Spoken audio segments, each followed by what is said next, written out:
Good afternoon. My wife is a paralegal. She's also a real estate agent. Getting ready today to show some houses. She was in the bathroom listening to Eric E.T. hip hop motivator. Do I have a problem with that? No. But here's the deal. You have your own in-home motivator right here. Now, do I sit there and I talk like this and all that? No, I don't do that. Is there anything wrong with him doing that? It works for him. He making his money. I got no issue with that. Do your thing! I can't get hyped like that, man. My blood pressure, I can't do that. Look at it like this, though. We're talking about the thing she was looking at was champions. Winners, champions. So I'm going to talk about winners and champions just so that she can compare this with the thing she was listening to earlier. All right. Now, it was talking about complaining. He was talking about complaining, complainers, people who complain. Now, I've been in situations where complaining did me no good. Write a grievance. You locked up. You got a complaint, write a grievance, file a complaint, do this. And it didn't work. So guess what I learned? If you can't do anything about it, what's the sense in complaining? But if you can do something about it, don't complain. Do something.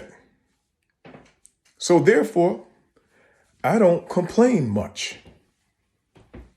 Now, if there's someone I can't do anything about it, but someone else can, and I believe that they will, I'll say something to them.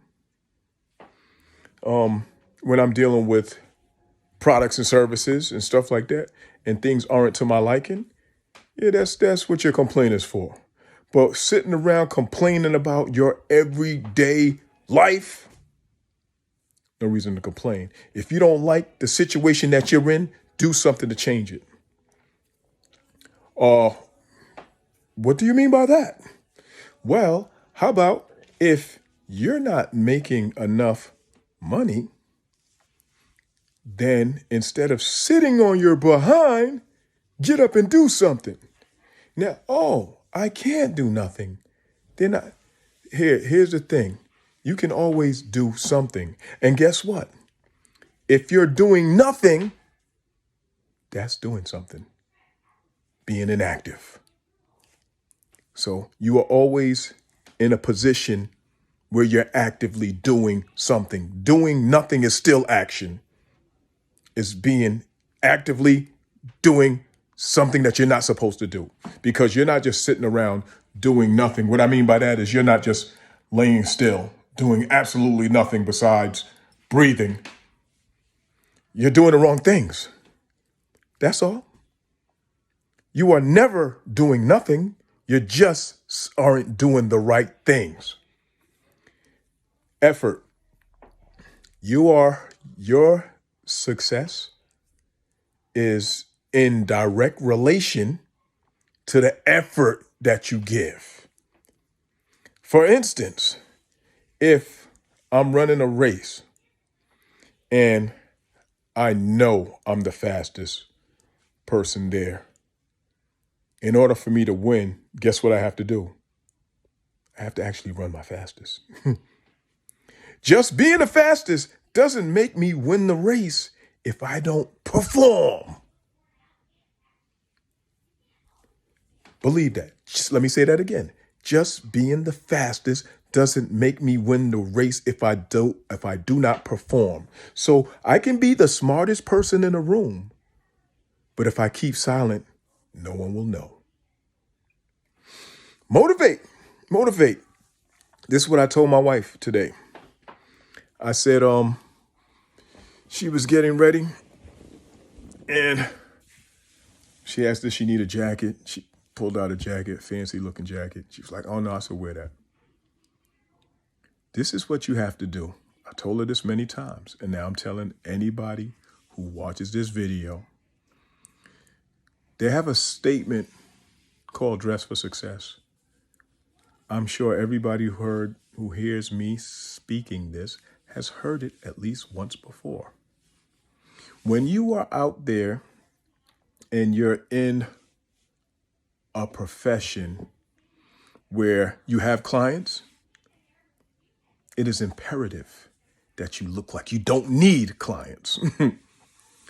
And what I mean by that is, if you are selling $1 million homes and you show up in a sweatsuit or some jeans with holes in it, and I don't mean the fashion jeans with holes in it, I mean jeans that are worn to the point where they got holes in it. These people are going to say, wait a minute. I got a bum trying to sell me some $1 million homes.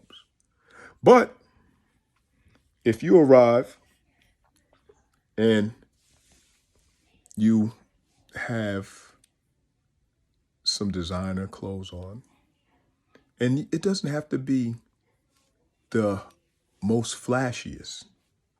You could just be clean cut. But if it is recognizable, meaning if the client can recognize that that is fashionable, whether it be Versace, Chanel, Gucci, Louis Vuitton, what have you, you look like money. You look like success. So when they step up and they say, okay, well, what kind of car you driving? You pull up in a Pontiac trying to sell somebody $1 million home and be like, listen, you should have came in an Uber because that Pontiac ain't making it. You pull up in a Benz, a BMW, a Bentley. Hey, now you're looking like something, because I'd rather get out of an Uber than pull up in something shabby, because I can get out of an Uber and say, well, I was in a meeting here. I was here. So I had to take an Uber because I left my car at home and I was running around. All right, cool. If you pull up in a didn't vehicle, what can you say? You rented that? No. You're going to be like, what rental car? Hertz ain't renting nothing looking like that. So step your game up. Winner, champion, we ain't complaining. We're not complaining. We do things to make things happen. We adapt. Adapt means that you conform to the situation. You make things work for you. If things aren't looking right, you come up with a solution that make things work. So I don't have to sit here and yell and talk to you like that in order for you to understand that I'm motivating you, because I've done the things that I need to do to put myself in a better position, and hopefully anybody who's watching can put themselves in the best position as well. To be continued.